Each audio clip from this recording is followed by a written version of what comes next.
Lynn Dunn. Then Caitlin Clark tweeted this: if Indiana wins, I hope he performs in the locker room after the game. Fernando. Caitlin Clark also tweeted this: best of luck to Indiana football. We're pulling for you. Now, I had reacted to this the other day. Caitlin Clark said the Bears are insane. I mean, Caitlin Clark's tweeting every day. She's tweeting every day. This is January 11th. I knew it. Now, if we go to Caitlin Clark's Instagram. That shift you're seeing isn't random. Between January 9th and January 14th, 2025, Caitlin Clark posted more on Twitter than she did during entire months of her rookie WNBA season. We're talking about someone who barely touched social media during her college days at Iowa, suddenly tweeting multiple times daily. Indiana football Chicago Bears roster moves, birthday shoutouts to teammates, Instagram stories every few hours. This is a calculated transformation, and the timing tells us everything about what's happening behind the scenes. Her image, we know Caitlin Clark she really didn't talk a whole lot on social media when she was in college. She really didn't say a whole lot, but as of lately, she has been saying a bunch. And that's what we're finna talk about. But yeah, guys, I've been in a funk about this. When I found out somebody was trying to pretend to be a lawyer, and real quick, man, before I share all the stuff with you guys for the case, if anybody share my video on social media, I'm fine with that. If you want to share my videos on Twitter. Look at the specifics here. January 11th alone, 4 separate tweets. One about Indiana coach Curt Cignetta's movie-worthy story after their playoff win. Another hyping up the Hoosiers before their next game. Then a reaction to the Bears' front office chaos, each one generating thousands of interactions, keeping her name trending even though the WNBA season ended months ago. Compare that to her social media activity in July 2024, right after she broke the rookie scoring record. Radio silence for days. The contrast isn't just noticeable, it's strategic. Who's directing her to do this? But this is great. You want to know why this is great? Because this is Caitlin Clark giving everybody content. This is the new and redesigned Caitlin Clark. Look, just today, 2 hours ago, happy birthday to my monkey and goat, throwback to our prime together. Yeah, Caitlin Clark, she's been pretty vocal online, bro. Pretty vocal. Now, this is from 2 weeks ago. Now, this is her summing up the year, but something I'm noticing with Caitlin Clark is a shift in her Instagram tells the same story. 2 hours before this analysis, she posted a throwback photo with Lexi Hull, calling her my monkey and goat, with multiple pictures from their time together. That's not just friendship content. That's accessibility. That's giving fans the behind-the-scenes relationship dynamics they've been craving. Go back to her Instagram from August 2024 during the Olympic break. Minimal posts, mostly professional shots, very little personality. Now she's posting screensavers of herself, sharing stories about having Caitlin Clark as a phone background, engaging with Indiana University content across multiple sports. The question isn't whether this is intentional. The question is who convinced her this was necessary, and what changed between the end of the season and January. What's going on, guys? It's your boy John the Liquidator coming back with another video, and it looked like Caitlin Clark is redeveloping her image as she take over social media all week and long. Guys, for this one here, we got to go all the way up to Indy. Let's get it. Let's go.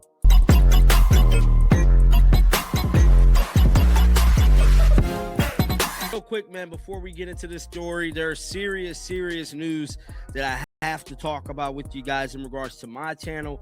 Here's what makes this transformation significant.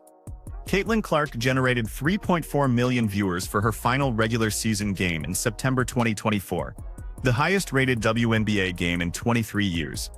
Her jersey outsold every other player by a margin that wasn't even close. Nike's stock jumped 3.8% the week her signature shoe line was confirmed.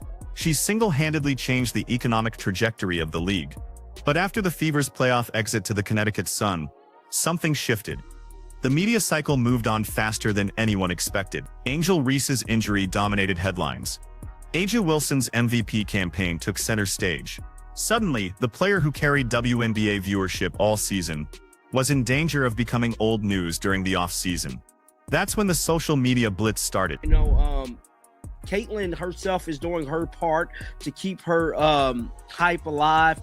She got big time sneakers that's coming out. Allegedly, there is going to be a reveal for the Super Bowl commercial. We can finally see how Caitlin Clark's shoes are going to look, is what I'm hearing behind the scenes. And that's what this video is going to be about. Caitlin Clark kind of reshaping and redefining her image. We know Caitlin Clark she really didn't talk a whole lot on social media when she was in college. She really didn't say a whole lot, but as of lately, she has been saying a bunch.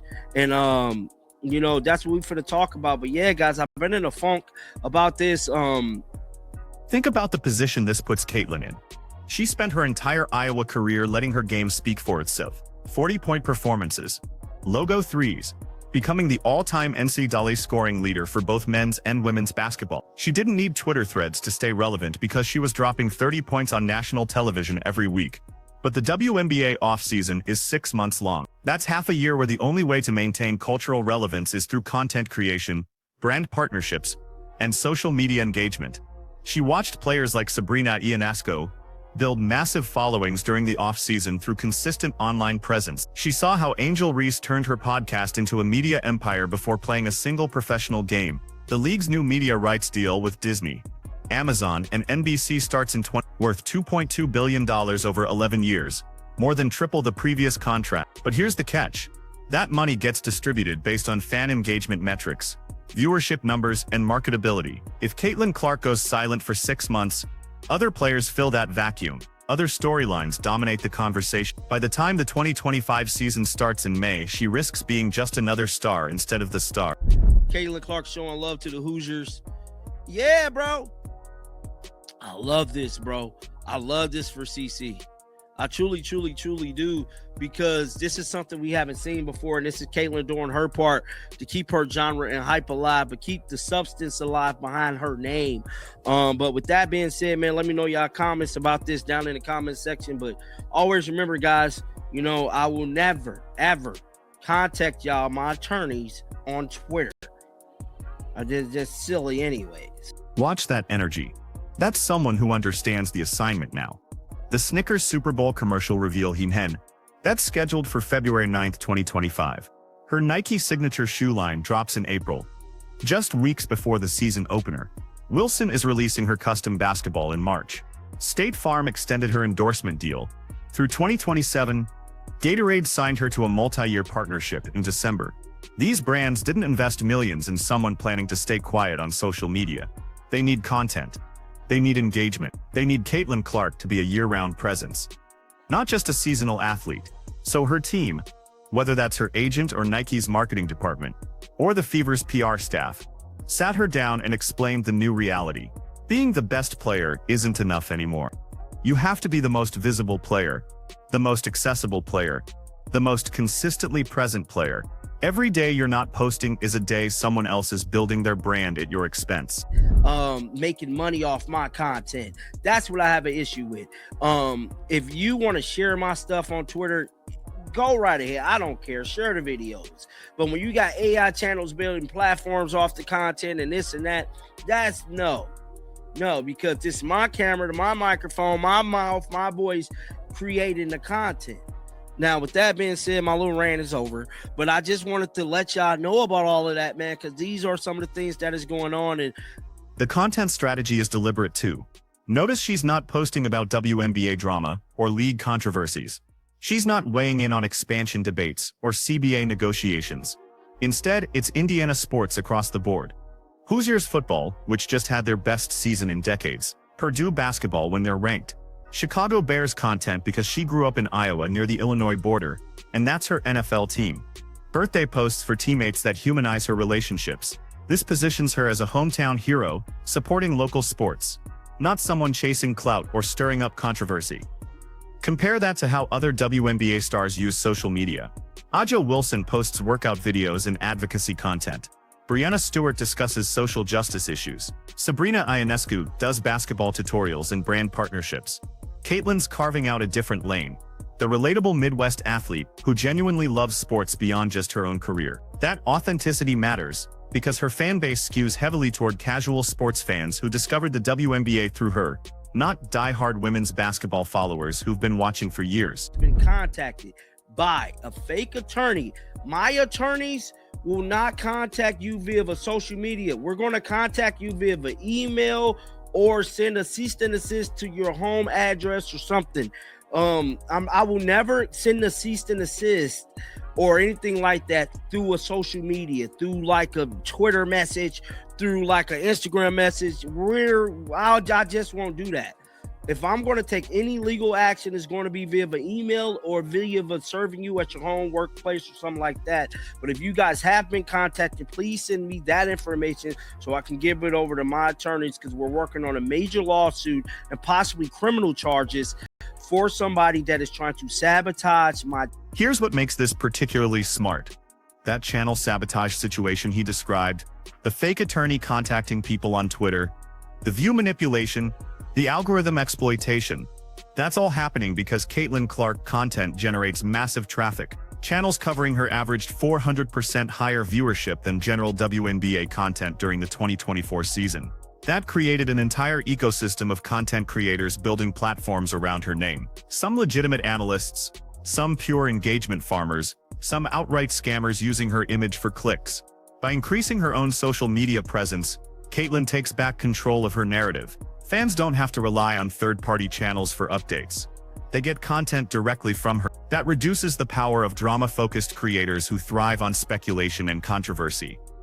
It's the same strategy Taylor Swift used when she started posting more on social media after years of staying relatively quiet. Direct communication with fans eliminates the middleman and all the distortion that comes with it. The timing also coincides with the Fever's front office changes. Kelly Kroskoff left to become president of the Indiana Pacers in October 2024. Amber Cox took over as interim GM. Christy Sides is still head coach despite calls for her replacement all season. There's uncertainty around the organization's direction heading into 2025. By staying visible and positive on social media, Caitlin projects stability. She's the constant. The franchise might be in flux, but their superstar is engaged, active, and committed to Indiana basketball. So here's what this social media transformation really represents. It's Caitlin Clark adapting to the reality of modern sports stardom, where your off-season presence matters as much as your on-court performance. It's her brand team recognizing that 6 months of silence could cost her millions in endorsement value and cultural relevance. It's a strategic decision to maintain momentum during the longest off-season in professional sports. But it's also something more fundamental. For the first time in her career, Caitlin Clark is playing the media game on her own terms. Not through press conferences, where she has to answer questions about controversies she didn't create. Not through post-game interviews when she's exhausted and frustrated after a loss. This is curated content, posted when she wants, saying exactly what she chooses to say, to an audience that follows her because they actually like her. That shift in control matters. During the 2024 season, she dealt with constant scrutiny about everything except basketball. The flagrant fouls, the racial dynamics of her fan base, the tension with veteran players, the media narratives about saving the league. She couldn't escape those storylines because reporters kept asking about them. But on her own social media channels, she decides the conversation. Indiana sports, teammate relationships, brand partnerships, personal interests. The stuff that actually represents who she is, not who think pieces want her to be. The numbers back up why this matters. Her Twitter following increased 18% in January 2020. Instagram engagement on her posts averages 400,000 likes, higher than any other WNBA player, including A'ja Wilson, who has more total followers. The Snickers commercial teaser generated 2.1 million views in her Nike shoe reveal will likely be the most watched WNBA product launch in history. All of this happens before she plays a single game in 20. Compare that to the trajectory of other generational talents who didn't prioritize off-season visibility. Maya Moore stepped away from basketball at her peak, and most casual fans forgot about her within a year. Diana Taurasi is the greatest player in WNBA history, but struggles to maintain mainstream relevance outside of hardcore basketball fans. Elena Delle Donne won MVP awards and disappeared from the cultural conversation during her injury absences. The WNBA doesn't have the built-in media infrastructure of the NBA, where stars stay visible through TNT coverage and ESPN segments year-round. If you're not creating your own content, you're not staying relevant. Caitlin clearly studied this. She watched how athletes in other sports maintain their brands during off-seasons. She saw how NFL players dominate social media between February and September. She noticed how soccer stars keep their names trending during club breaks. She learned from the mistakes of WNBA legends who let their window of mainstream attention close because they didn't feed the content machine. The transformation also reveals something about her mindset. Heading into year 2, rookie season was about proving she belonged. Handling the pressure, adjusting to the professional game, she averaged 19.2 points and 8.4 assists, while leading the Fever to the playoffs for the first time since mission accomplished. But year 2 is about cementing legacy, building empire, transcending the sport itself. That requires more than just basketball excellence. It requires brand omnipresence. Her team understands the stake. The 2025 season will determine whether she's a flash in the pan who had one magical year, or a sustained superstar who changes the league permanently. If viewership drops significantly without the novelty factor, if her performance regresses, if injuries derail her momentum, the entire economic boom she created could deflate rapidly. The WNBA has seen this before. Candace Parker's rookie year generated huge buzz, then ratings settled back to normal. Maya Moore's dominance never translated to mainstream stardom. The league needs Caitlin Clark to be beat to maintain that crossover appeal year after year. So this social media blitz isn't just about staying relevant during the offseason. It's about building a foundation that survives the inevitable ups and downs of a long career. Injuries happen. Shooting slumps happen.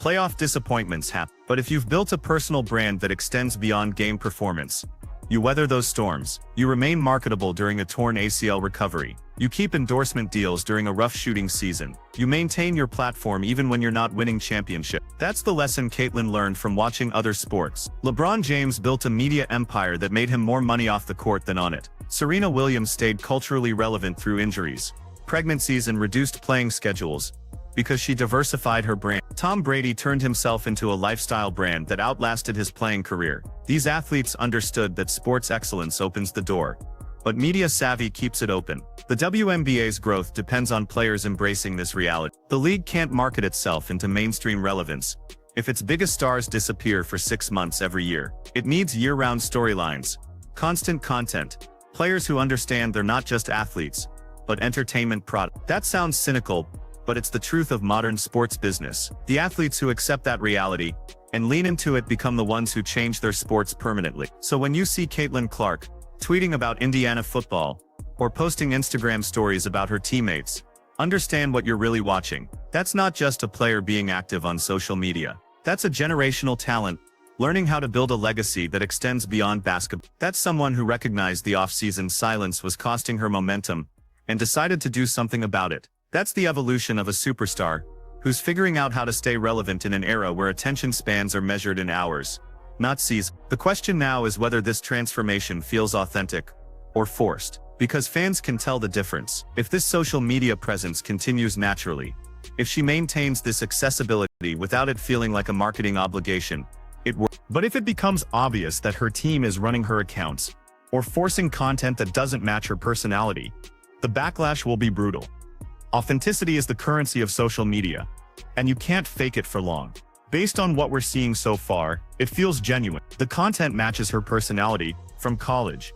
The Indiana sports focus makes sense for someone who's made that state her home. The teammate interactions feel real, not staged. If she can maintain that authenticity while increasing her output, she's found the formula. And if the Fever can build a championship contender around her while she's building this media empire, the WNBA might actually have the mainstream breakthrough it's been chasing for 28 years. So keep watching her social media over the next few months. Watch how she handles the shoe reveal, the Super Bowl commercial, the lead up to the season. Watch whether this increased presence continues or fades. Because how Caitlin Clark navigates this offseason might matter more for her long-term legacy than anything she does on the court. And the game made her famous, but social media might be what makes her immortal. What do you think? Is this social media transformation a smart career move, or does it feel forced? Drop your thoughts in the comment. And if you want more WNBA analysis that goes deeper than the surface level takes, hit that subscribe button, because this league is changing fast, and we're breaking down every angle.